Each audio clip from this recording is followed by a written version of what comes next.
Hi everyone, welcome to blog number 2 for the Congo. Now in this blog I want to keep it a little bit shorter than last time. I know it went over by a little bit, but I wanted to specifically dive more into the Congo wars and how that's really impacting the Congo today. And still very clearly we can see that in the politics, in race relations, in just general conflict in the east of the country today. Now, when we start talking about the origins of the first Congo War, so just as a reminder, this is right at the tail end of Mobutu's reign, the longtime dictator of the Congo. And this is when he was losing power. He had to make concessions for democratic governance because the U.S. had pulled support after the Cold War. And I cannot talk about the First Congo War without talking about the Rwandan genocide. These two historic events are inexorably linked. And so, if you don't know, the Rwandan genocide was a genocide committed by the Hutus on the Tutsis of Rwanda. The Tutsis were historically the ruling class of Rwanda. They're two ethnicities that were pretty much split up by the British. Those class distinctions had not really existed before. But after Rwanda became independent, the Hutus made up the majority of the country and the Tutsis made up a minority. But the Tutsis still were generally wealthier, and the Hutus looked at the Tutsis with disdain because they had long been ruled by them, so on and so forth. And so in the 90s, when a Hutu government was elected, essentially, and then the president, his airplane or helicopter was shot down or fell, and he essentially was either assassinated or died by a freak accident. But regardless, the Tutsis were blamed for this. And not long after this, there was a hate campaign. The Tutsis were called cockroaches on national radio, and Hutus were told to silently almost militarize overnight. There was machetes handed out to Hutus across the country. And in the early 90s, the Hutus of the country all came out of their houses and essentially slaughtered their neighbors. Hundreds of thousands of Tutsis were killed overnight. And very quickly, this genocide turned into almost some kind of a civil war where the Tutsis, at least the ones that remained, tried to band together to fight back the Hutus to preserve their own lives. Now, the Tutsis actually ended up winning this conflict. The Hutus were pushed out of the country. And where were they pushed to? The east of the Congo. And this is because Mobutu had a very close relationship with the Hutu-led government of Rwanda. And so a lot of these genociders fled to the Congolese countryside. And obviously, when the Tutsis took back power in Rwanda, they wanted justice. They wanted to prosecute and most likely execute many of these people who had directly participated in the setup and execution of this genocide. And Mobutu wouldn't give them up. He was already dealing with his own things back in the capital, and so Rwanda invaded. They aligned themselves with Burundi and Uganda, swept through the east of the country. And this is when Laurent Desire Kabila, the leader of the Congolese resistance movement, joined up with the Rwandans and the Burundians and the Ugandans to take control of the Congo for himself. So the invasion and the overthrow of Mobutu was led almost entirely by Rwanda.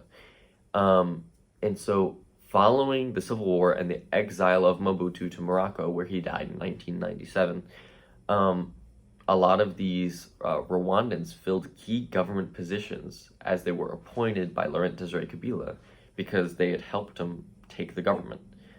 But he quickly became perceived by the Congolese people as a kind of puppet of the Rwandans.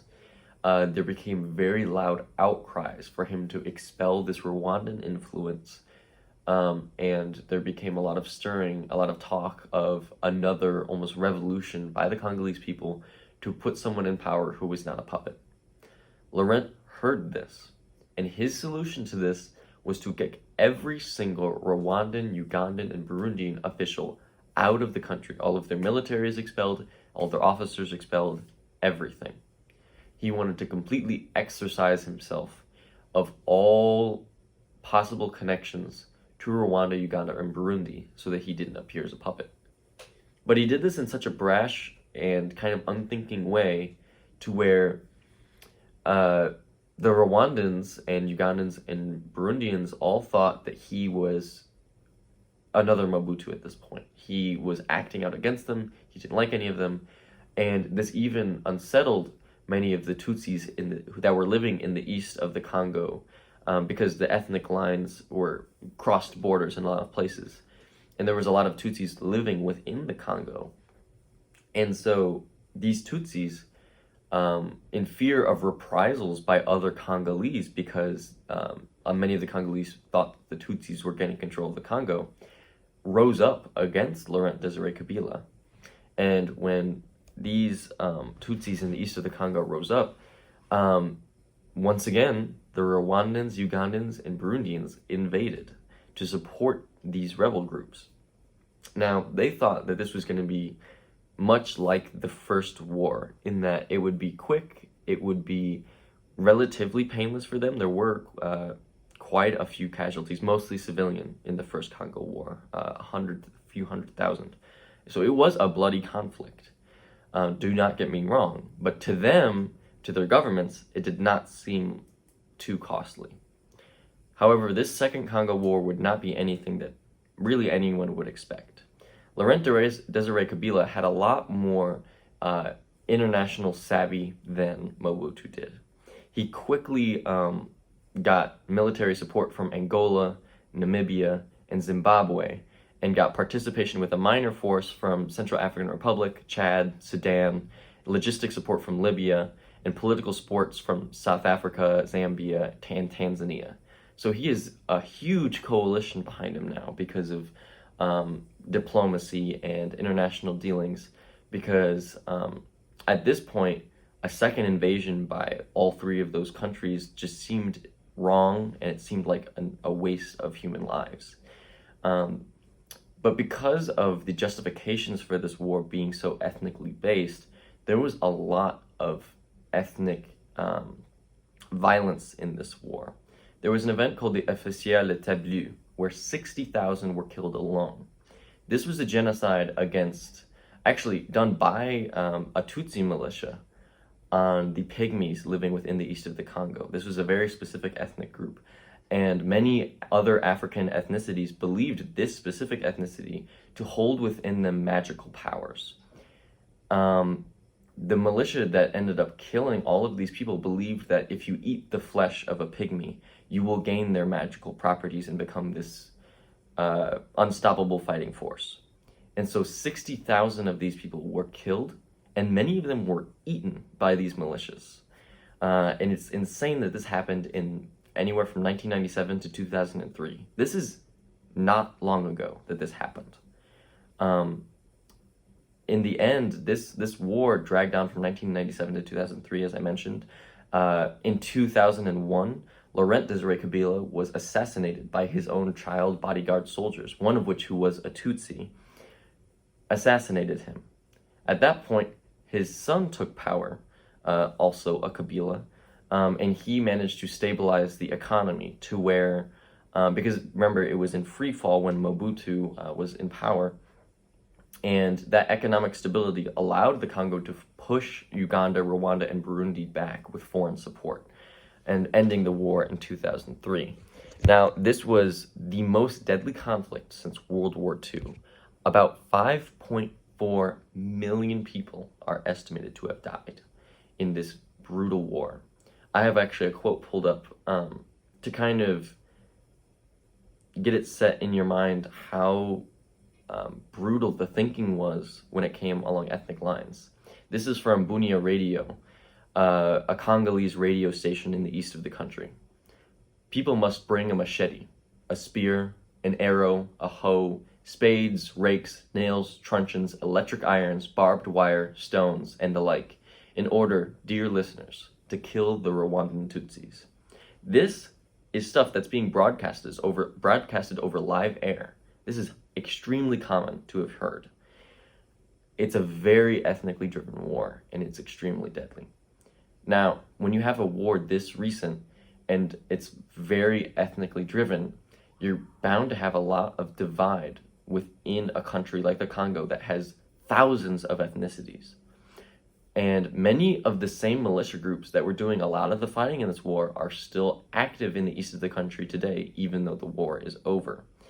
A lot of these groups were adopted into the later Congolese government with the new constitution that was enacted in the early 2000s.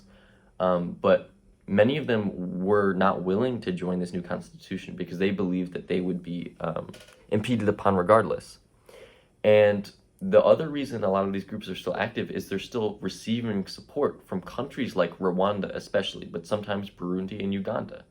Uganda and Burundi have been working with the Congo much more closely in recent years, but Rwanda is still that country that still kind of has wants in the Congo. They, through these groups, actually extract a lot of the mineral wealth in the east of the Congo, and it gets immediately sent over to Rwanda. So it's very profitable to be supporting these groups. And actually, when they invaded the second time, Rwanda wanted land concessions from the Congo to own some of these resource-rich lands. And so it's really, at this point, a mixture of an ethnic, but also a resource-based conflict. And so even though the war ended in 2003, because a lot of these groups are still active, like the M23, it's still a very hotbed region, an unsafe region, and thousands of people die each year because of this ongoing conflict. But yeah, that went a little bit longer than I had anticipated, but I hope that gives a good overview of the Congo Wars and its current impact on the Congo. It's not often talked about, even though the amount of casualties it inflicted, the amount of nations involved.